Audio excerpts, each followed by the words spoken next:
Inilabas na ng mga taga-ABS-CBN Studios ang picture ni Jericho Rosales na kasama niya ang mga taga-Dreamscape Entertainment Unit.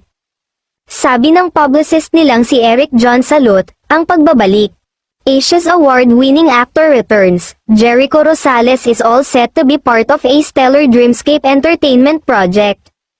Coming soon, na-excite naman ang fans ni Jericho. Pero pahulaan pa nga kung anong project ang gagawin ni Jericho sa kapamilya. Ang iba naman ay ini-insist na magka-project sana sila ni Catherine Bernardo.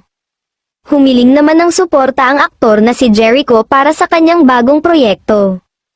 Ang huling project ni Jericho sa TV ay ang Kapamilya primetime series na Halik na umere noong 2018 hanggang 2019. Bumida rin siya sa short film na Basurero na inilaban sa Busan International Film Festival noong 2019. Wala pang update kung matutuloy pa ang pelikulang gagawin sana ni Echo na kukunan sa Los Angeles na ibinalita niya sa mga fans last year.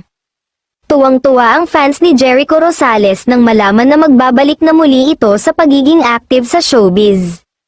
I'm happy to have a job that I really love, but there was a time when it lost its meaning. I had to take a break from it to really get to know myself, and this took years, sabi ni Jericho sa isang panayam.